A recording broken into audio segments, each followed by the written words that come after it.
Dyslexia forced Elizabeth Campbell to tap into her creative side with awe-inspiring results. But the main source of her strength has been her faith, which would be tested in a heartbreaking way by a choice she would have to make.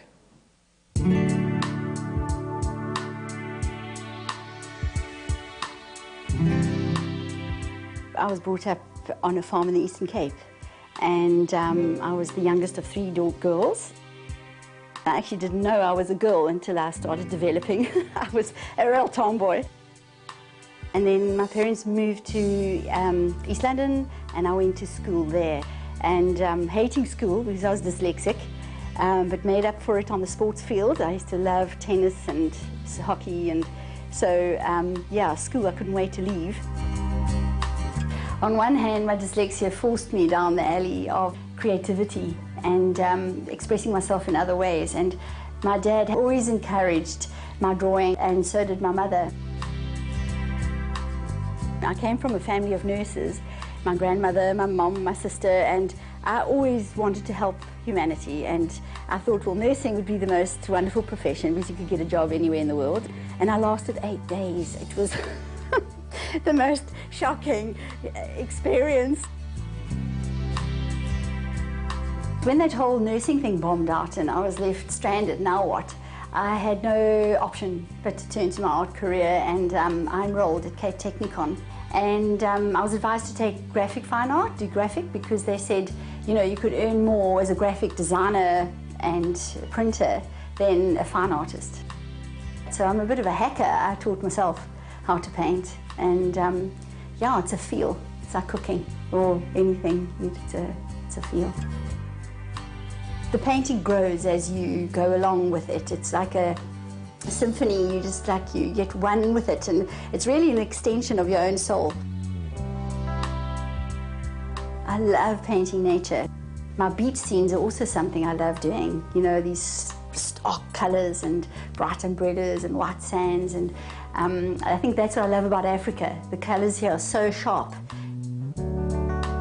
The Judaica theme obviously is a passion that came out from my life there, and I just love all the, you know, the religious things that people wear, like the kippah and the prayer shawl, and their different traditions and the symbolisms I've always found fascinating.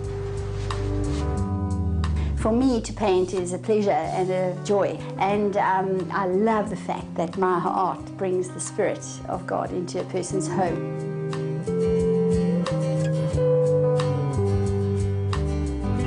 My dad was a very free thinker. He really had some radical religious beliefs. He got us to think and to think out of the box, and introduced me to all sorts of kind of other philosophies, which was fabulous. And he really coached me in the spirit kind of realm. And that's when my faith started sort of developing from a young age.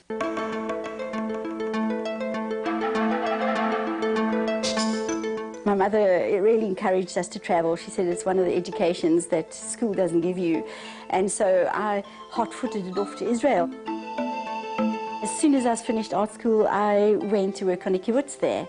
And my friend who was working there phoned me. She knew I was in the country, and she said, well, why don't you come to Jerusalem and help us out? And so I got a job. It was just being in the right place at the right time. The International Christian Embassy was looking for a resident artist to do huge, big, beautiful artworks for their celebrations, and I didn't have a clue who these people were or what they even stood for. But when I went, it was like I knew why I'd studied art. It was like a job of a lifetime. I was doing some reception work just to help a girl out who was ill, and in burst this man, young Jewish man. I could see he was totally like a duck out of water, basically to tell us Christians to get lost, that there's been enough damage done in the name of our God, and, you know, Israel's for the Jews, and very angry young man. And Aaron and I became very good friends.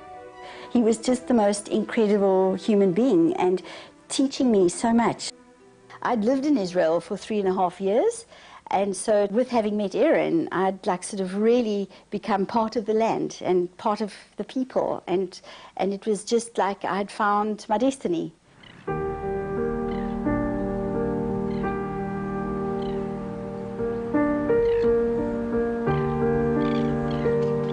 I came back to South Africa and I realized I wanted to become Jewish more than ever.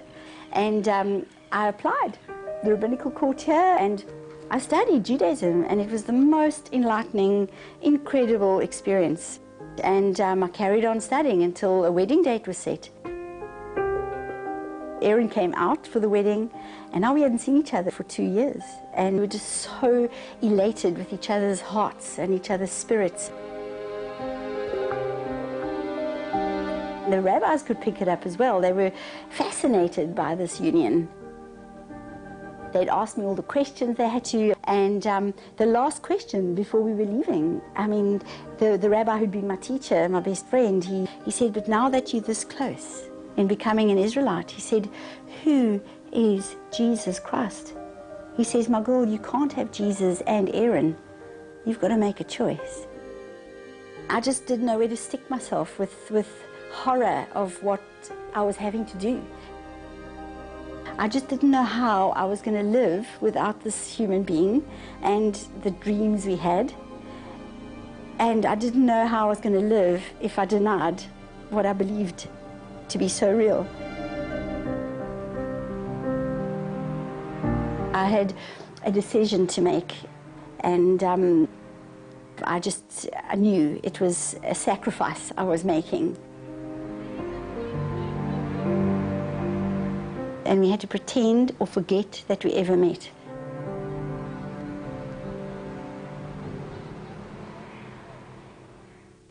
Coming up after the break, what would it take for Elizabeth to pick up the pieces and move on?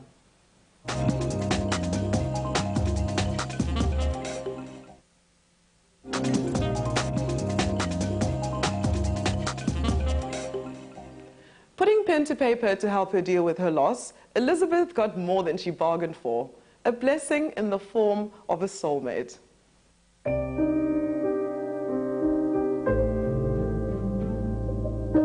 My life really was like wheel spinning. I was going nowhere fast, and I was in my late 30s, and it was just like a light bulb experience where somebody just says it one too many times, and you just think, hang on, is this maybe something I've got to do? Having been dyslexic, I just never ever even entertained the thought, and never having done any writing courses or anything, it was totally out of the question. And I was sitting at a coffee shop doing some drawing when a man walked past. And we had this most awesome chat to the point where I really poured out my heart. And he was crying, and he just said, my goodness, he said, lady, if you don't write a book, I'm going to personally come and get you. And I just started jotting down how it all began.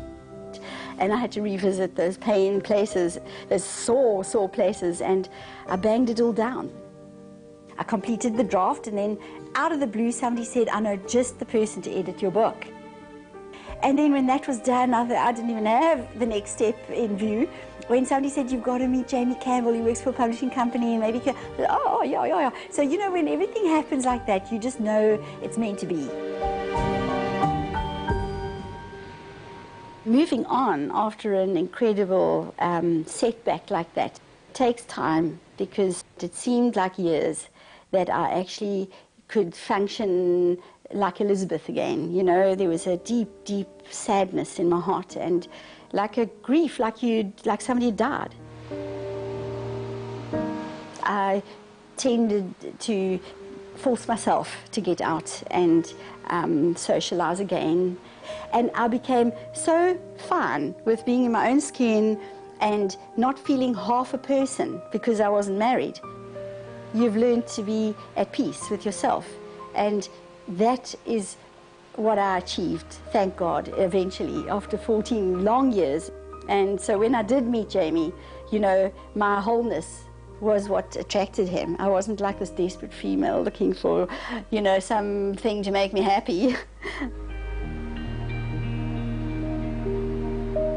From day one, there's been a sense of absolute oneness and unity and just an absolute peace. And both of us felt like this presence, like an aura, like just awesome, something outside of us, you know. I'm sitting there in the restaurant looking at her, and realizing the pain she's been through, realizing losing what she dreamt about in her life. And I sat there looking at her, and it was amazing. I just felt this absolute awesome love. And I started to cry. I just knew that I knew that I knew this was my gift. This was God's gift back to me. The whole thing of that Valentine's night, which was so awesome, was that it was literally 3 days after I met to discuss the manuscript with her. And now here we're sitting on the beach 7 years later, and our relationship, every single thing that I have ever wanted in my life, in a marriage and a relationship, we've got it. We've both been through a lot of heartache, a lot of deep pain, and come out the other end and realized, hey guys, let's chill about the real stuff, you know, let's leave the other stuff alone. And I can really only say one thing: I think we're just absolutely blessed and we're privileged. With this ring, I thee wed. I truly am happy and excited, especially now having a soulmate that is not just my husband, but my lover, my best friend, my confidant, my counselor. Good relationships are very, very few and far between. And I just love it. I love Liz's sense of humor. We have a ball together. We were actually brought up on farms down the road from each other as kids, and he always had like a secret desire to marry a farm girl, and I'd always wanted to marry like a sort of a camel man. But once you turn 40 and 42, you start thinking, oh well, if God gives me just a guy with hairy legs, it'll be okay. But she got more than hairy legs. During that time of healing, I could have stayed broken, looking for somebody else to make me whole.